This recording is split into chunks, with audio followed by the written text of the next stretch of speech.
The options for America's power in this new realignment of the world are not as clear as they might be. And the single most important place where that's evident is in the Middle East and in the fight against ISIS. What can America do that is useful in the fight against ISIS? There is a lot of pressure building in Washington at the moment to put more troops, more American troops into Iraq to try and combat the threat of Islamic extremism. I was talking to somebody at the Pentagon just recently who said, listen, we could put 20,000 American forces in and we could take back Mosul tomorrow. But we've already been in Iraq since the invasion in 2003. Are we looking at another decade? Yeah, sure, we can take back Mosul. No problem. But to keep it, we have to stay there. And in the end, this has to be a regional issue. There has to be a regional solution, just as there has to be a European solution to what is happening in Ukraine. We need American leadership to facilitate the negotiations, but we have to have a kind of American engagement that is not necessarily boots on the ground in either of those two particular instances. So I think that it's a fascinating time for America at the moment, where we need the kind of leadership that we need the kind of leadership that forces the Europeans to impose sanctions on Russia. We need the kind of leadership that brings Iran to the negotiating table.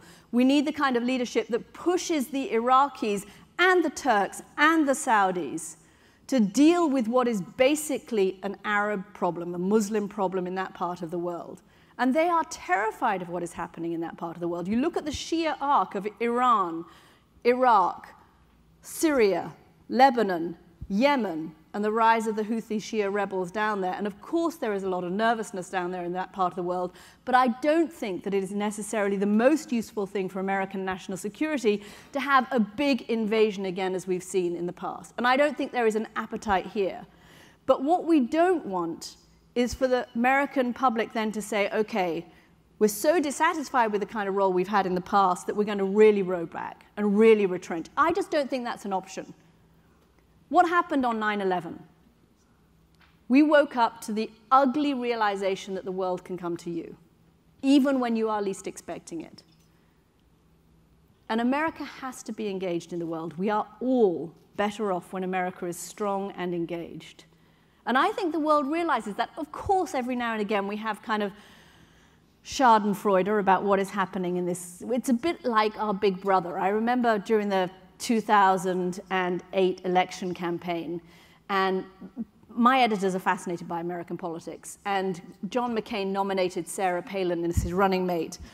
And my editors called up and they couldn't get enough of this story. And it was a little bit like when your big brother brings home a fantastically unsuitable date. And you're sort of, titillated, but also terrified about what might happen if all of this goes wrong.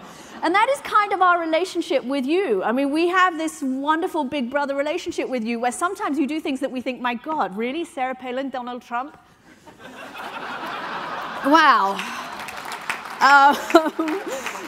You couldn't make this stuff up, right? And then it costs you $2 billion to boot for one of your elections. But in all seriousness, beyond that kind of Donald Trump, Sarah Palin attitude, there is an absolute desire to have America involved. And you can name any part of the world we're better off if America is engaged there. I was recently in Vietnam and Singapore. I went a couple of weeks ago to interview the Defense Secretary, Ash Carter, whose office is 5 minutes from my front door. But anyway, I had to go to Vietnam to go and interview him.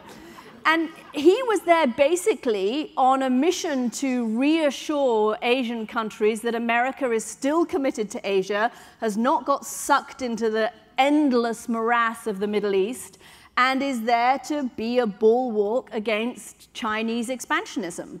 And there was little doubt that that was what he was trying to do. But when I pushed him on how is he going to do this, what will America do if China carries on building islands out of the reefs of the Spratly Islands, the answer is negotiate. And we are living in this strange world where America still has the biggest military in the world. It has a very big stick, but it's reluctant to use it. And in some ways, I think that's probably the best form of leadership. Reluctance to use the big stick and more soft power diplomacy. because I think that is the kind of world, the complex kind of world that we are living in, and I think that that is probably the most suitable type of outcome for all of these different complex problems.